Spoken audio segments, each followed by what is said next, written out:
Is Zilper Abong'o. She is the head or the general manager in charge of strategy and compliance at Kenya Pipeline. Thank you very much indeed, Zilper, for joining us.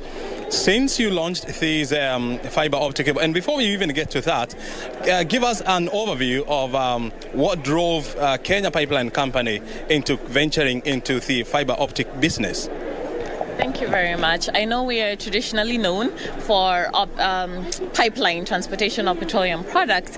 However, in building the trenches for those pipelines, we do need optical fibers to run the operations of our installation. So we started to lay optical fibers since 2012, and since 2018, because we had excess capacity of our 96 cores of optical fiber, we decided to commercialize it and sell it to industry. Since then, we brought in some of the most major telcos, Safaricom, Airtel, MTN, Jamii Telecom, you name it, the list keeps growing on, about 8 now, who then are using our optical fiber as either their backbone or their redundancy for operations as well. So it was part of a broader scale government agenda to digitize from previous regimes that led to government institutions such as ourselves investing in optical fiber. Mm-hmm. Would you say that this venture today makes business and economic sense for Kenya Pipeline Company?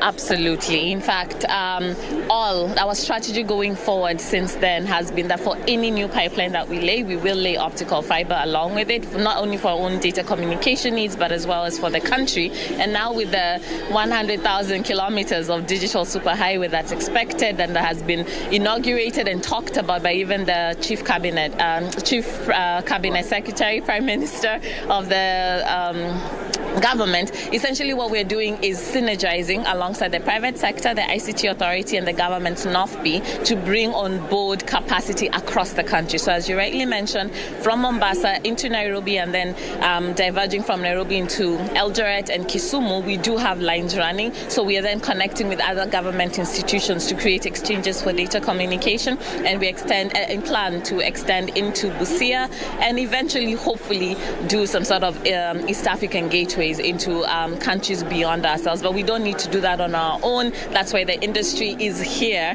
having conversations about how to connect our infrastructure and then lay that sort of basis upon which this digitization can occur. Mm-hmm. In your journey of constructing this fiber optic cable, I'm sure you have amassed so much wealth of knowledge on how you're going to do the next phase. Can you share with us, some of the insight that you have picked up along the process? You can do it yourself. It costs a lot of money. The capital investment that's required to do the sort of infrastructure is large. And it's also very important to listen to where the gaps are, because we do not intend to replicate where companies already exist. And also, technology is everything. It's pretty much the driver to everything. So even in our company, most of our systems are being automated. We run on our own optical fiber. So investing in it has enabled the company, shed off manual operations, reduce its costs, and therefore also further our agenda beyond the day-to-day. So what we would say in terms of the ICT space is there's a lot of players, there's a lot to do, and therefore collaboration really is the key. And where your money doesn't need, that dollar of yours doesn't need to be invested, find a person who has already done what you're thinking of doing and then see where it is that you can create that synergy, as I've said, because ultimately there's really so much more that needs to be done, from data centers to connections into the northern frontier. There's still the LabSec corridor we're working on. So that's where we need to be thinking as an industry. And I love the fact that everybody that's in the sector is here so that we see not just from big infra like ourselves, but in terms of software, in terms of the last mile, everybody's in the conversation. And that's what we're aiming at doing, is creating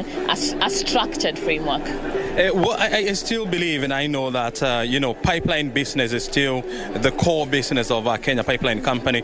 But now you have decided to diversify into other revenue streams. How much what percentage of your revenue is now being generated from the fiber optic cable? We would say currently it's around 2%, but in the next 2 to 3 years, it's going to really leapfrog to about 10% of the revenue base. But there's some critical infrastructure that we need to lay for that to happen, because, as I said, commercialization actively started in 2018, but the launch has been in 2020. And I would also say that pipeline operations, as you mentioned, is still our core business. You will not run out of fuel because we're doing optical fiber. So this is just something we're doing as an aid to government's agenda agenda for the digital landscape. And of course, you know, your pipeline infrastructure runs from Mombasa to Western Kenya and Eldoret. Do you have plans now after Nairobi to Western Kenya? Where do you go next with your fiber optic business?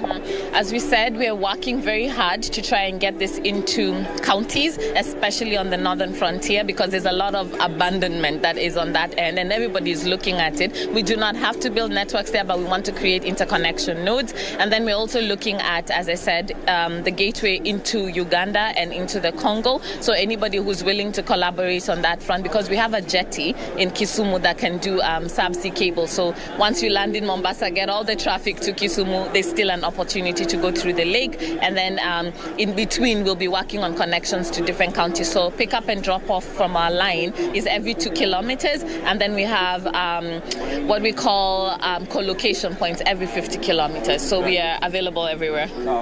Okay. Thank you very much, Zilper, of course, for sharing with us those insights. And of course, we are glad talking to you. Absolutely. Asante sana. Well, Zilper Abong'o is the head of, or the general manager, compliance and strategy at Kenya Pipeline.